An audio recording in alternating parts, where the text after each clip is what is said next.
Welcome back, everyone. I hope you're doing great today. We got Invicta, Rise of Rome, how Italy was conquered. Um, we've looked at this so many different ways, right? But I think this is going to be an interesting experience today for Invicta. Let's jump right in, shall we? Great channel, by the way. Go sub to them. Go sub to them. As you may know, I'm a huge fan of the Total War series, and Creative Assembly is actually releasing a new DLC which covers Rome's unification of Index to support within a diverse web of interconnected communities era as civilizations become a. But to understand the context of these relationships, we will first have to become acquainted with ancient Italy prior to the Roman era by exploring its diverse landscapes and its people. And we've kind of looked at that with Magister Vitae and other pre-Roman Republic mythology, as well as the legends, as well as we understand the Etruscans were the dominant society of the Italian peninsula, also collapsed with Celts and Greek culture at the boot. But there's so much, so much other, whether it be the Samnium region that derived from the north, or it be some, like I said, the before mentioned Greek states that left, that settled more or less towards the coast. And then the eventual rise of the Latin League, which, of course, that's where Rome comes from. Let's first start with geography, as civilizations are often a product of their environment. Among Italy's most defining features are its mountainous regions. These include the Alps, which dominate the north, the Apennines, which run the... Oh, I love this already. We're going to go geographically?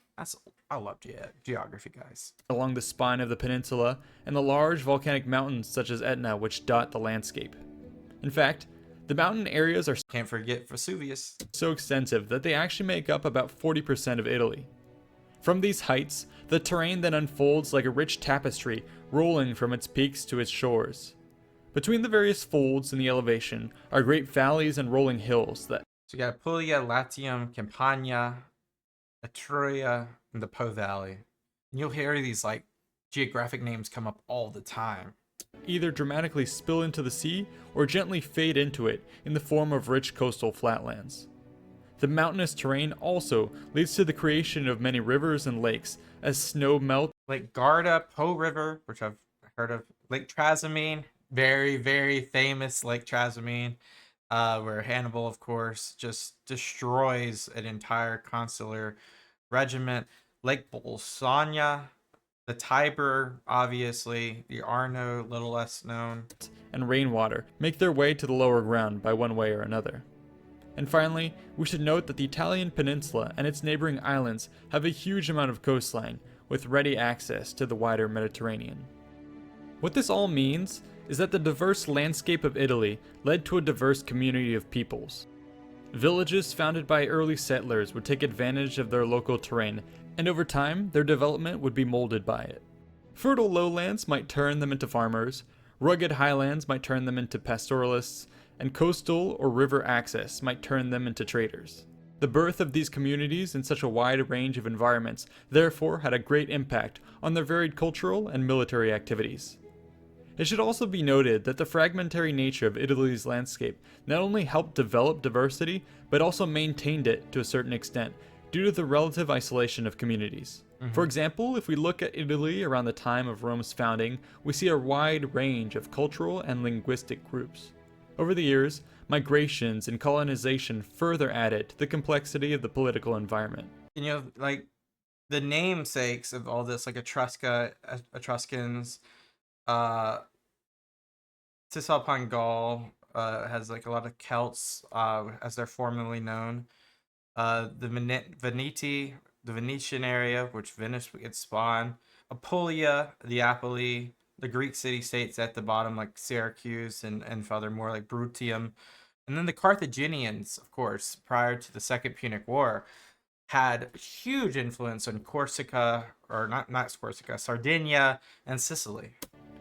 It is from this stew of peoples that Rome would create its empire. Let's now get on to the main topic of the video, about how they did so. Well, early on, Rome was but a collection of Italic families inhabiting wattle and post dwellings spread atop the slopes along the Tiber River. Archaeology reveals that there were several independent hamlets with wooden palisades, which slowly expanded over time. Though some conflicts surely broke out, they increasingly learned to coexist and see to their mutual defense.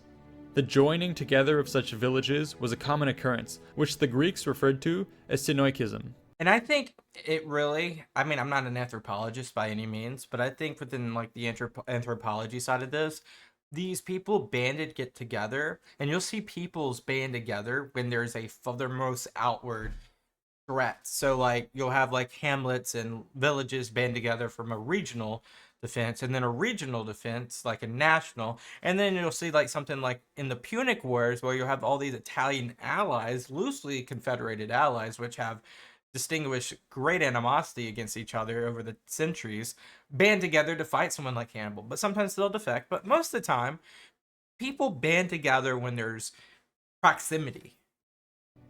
In the case of Rome, the various peoples coalesced by building bridges both figuratively and literally. A central marketplace was formed, communal cemeteries were adopted, religious ceremonies were shared, and a government was established. The same process was occurring throughout Italy. In Latium alone, Rome was surrounded by dozens of other communities in various states of development. These groups spoke the same language and shared similar cultural and religious practices. Yet this did little to keep them from squabbling. In the early years of the 6th and 7th centuries BC, this took the form of tit-for-tat clan warfare. Raiding by chieftains and their warbands was routine, but still relatively small in scale. And notice Veii is huge here. Huge. And we'll talk about that probably. But look how big Veii is amongst all the other areas. The objective was often to assert claims to land or take captives and plunder. At times, however, the intensity would rise and be enough to topple another community.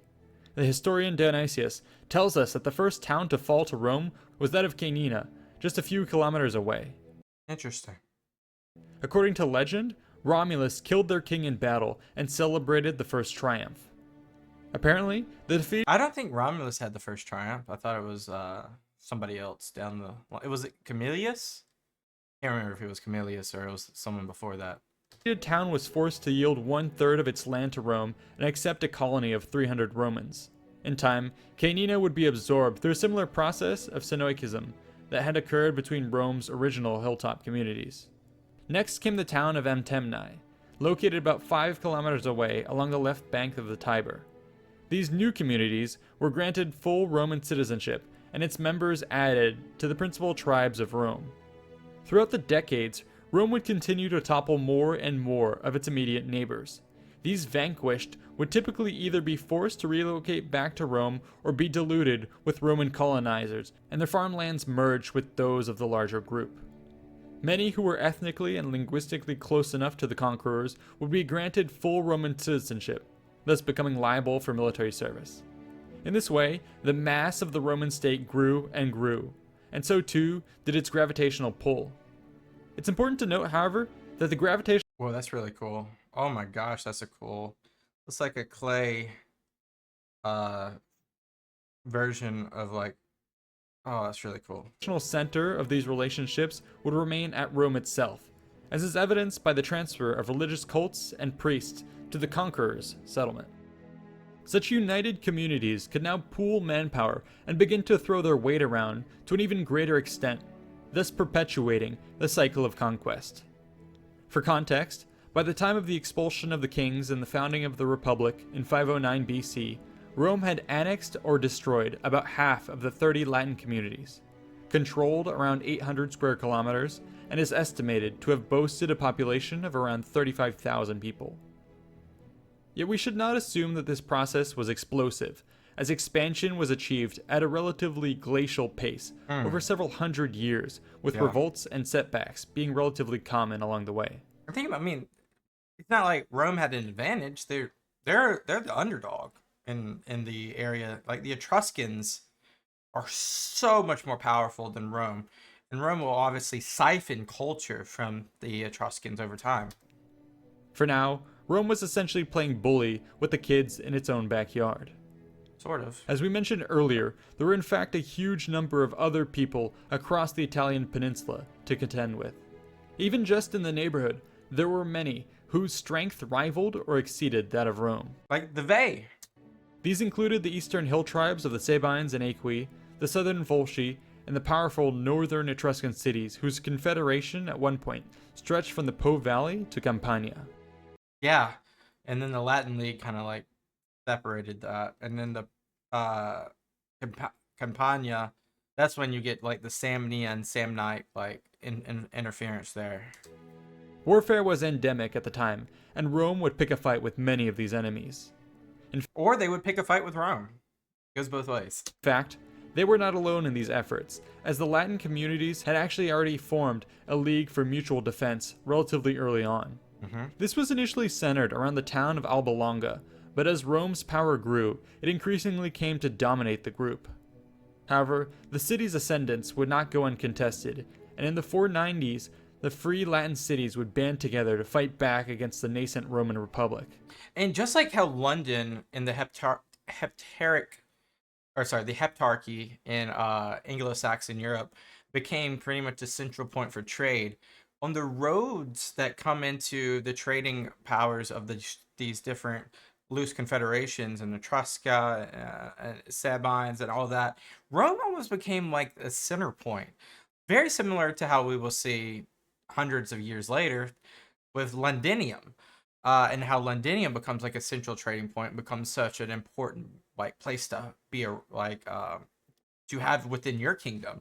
So yeah, from what I've understood and researched, Rome became what it really became because it really could have been Alba Longa. It could have been like these Latin leagues could have like really like formed around a different city, and then that city would have bolstered up to be the eternal city or whatever.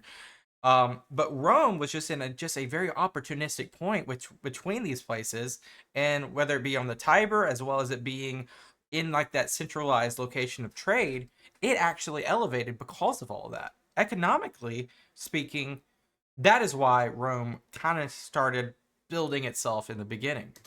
At the Battle of Lake Regillus, however, Rome won a decisive victory. The ensuing treaty ended the war and effectively established Rome as the leader of the Latin League. The treaty stipulated that Rome and the Latin armies would join in mutual defense. The spoils of war would be split, and joint colonies would be established in captured territory. Finally, the treaty recognized a set of Latin rights that would be shared by all members.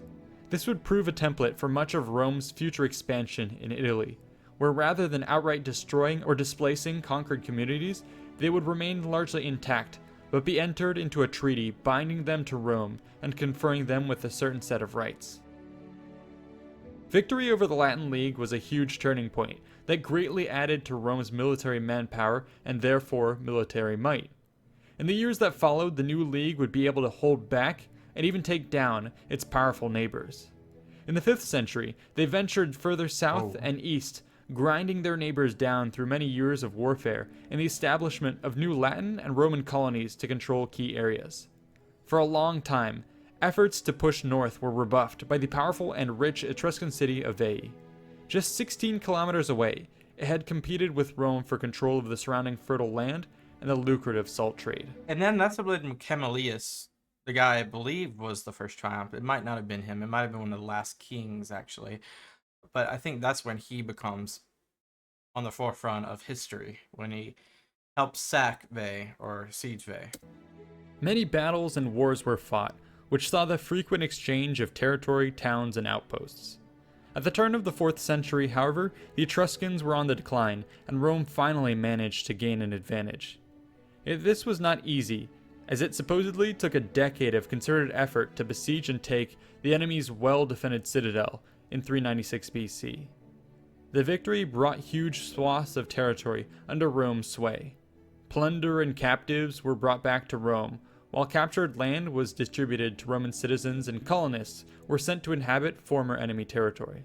And at this point, I don't know if you'll speak on it, it was almost like a contention of should we occupy Veii or should we stay at Rome? And that becomes, I hope he mentions the sack of Rome. That's what's coming up right now. The Latins were now becoming the dominant power in central Italy. However, in 390 BC, an army of about 30,000 Celtic tribesmen swept down from the north. Yep. They were members of the Senones tribe, led by King Brennus. Resistance was offered as they approached, but ultimately a climactic clash was fought by the river Allia. Rome is said to have fielded multiple legions and a large number of less well-trained and equipped support troops. Yet this was not enough, and the Republican army was crushed. The Celts then proceeded to sack the city of Rome, a nightmare that would terrify generations for centuries to come. Of course, Rome had a citadel, so there was a lot of people still held out there, which is why Rome survived.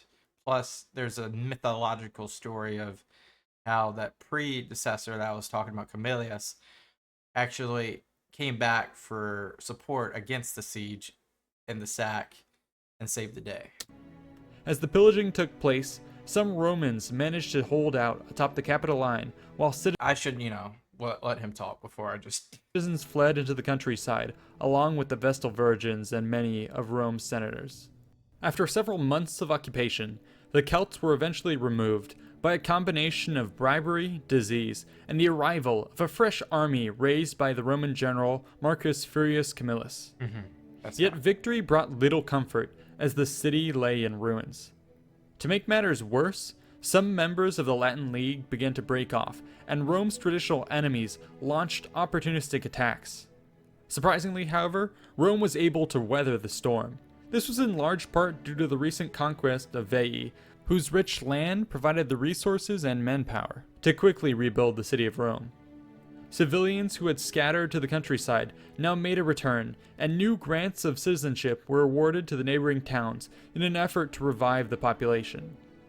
Within a generation, the Romans had re-established their dominance and would springboard from this remarkable comeback to become masters of Italy. There is much, much more to this story, but for the purposes of this video, we'll have to be brief for the remaining period of history we're covering. In essence, what occurred is that Rome and its allies moved down the coast to take control of the fertile lands of Campania. This put them on a collision course with the fierce Samnite tribes of the Apennines, with whom they fought a series of 3 massive wars spanning nearly 50 years. Along the way, there would be many internal and external setbacks for Rome, but her legions ultimately managed to come out on top. As a result, they gained control of central Italy. And within just a few decades, expansion south against the Greeks and north against the Etruscans and Gauls and other peoples brought them control of almost all of the Italian peninsula.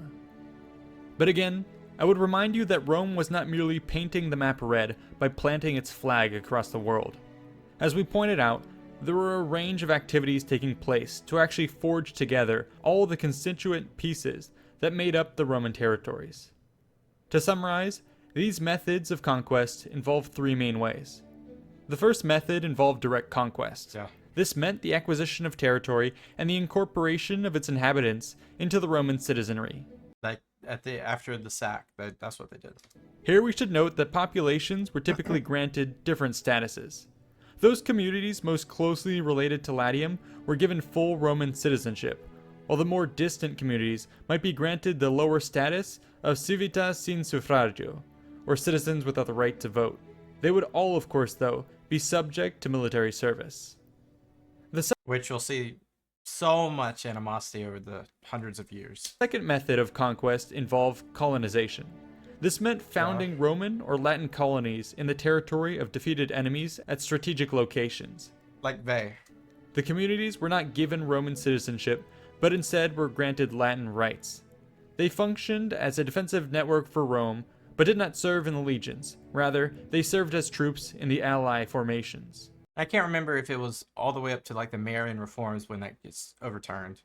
Finally, the third method of conquest involved the establishment of alliances with defeated people.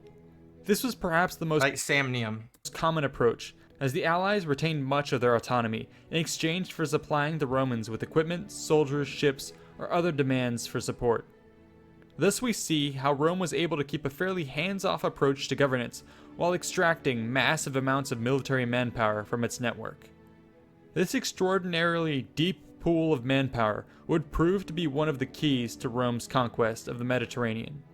If this were boxing, Rome would be able to take hit after hit from a superior enemy and just get right back up after every round to beat them in the 12th, no matter how bloody That's the first Punic War right there. their face was.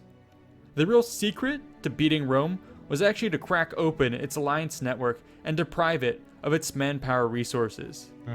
This was what Hannibal appears to have been attempting to do when he He didn't attempt. He did a really good job. It was. We'll have a good. We've had conversations about that so many times, though. So I won't open that can of worms. But Hannibal did all he could do. set about deconstructing Rome's network of alliances following the Battle of Cannae. Though he was not ultimately successful, there are many other low points in Roman Carthage history wasn't successful. when you can see the state breaking up along its underlying fault lines. The social war in the 1st century BC is a prime example of this concept at work. Anyways, I hope you've appreciated this fairly deep dive into early Roman expansion. I really did, and we got to watch more Invicta videos because these are really good contextual insights, and there's anecdotal stuff here that's not in general text, and there's a lot of nuanced conversations here, whether it be the geographical overlay or the culture or the tribalism or just the politics. I love all that. We don't just have to always watch wars, and I love watching wars at the same time, not in like the weird way of oh I like war, but in the way of understanding why something happened so we can prevent stuff like that in the future. Thank you guys for watching. I appreciate every single one of you. Hope you have a great rest of your day. Peace out for now, and bye bye.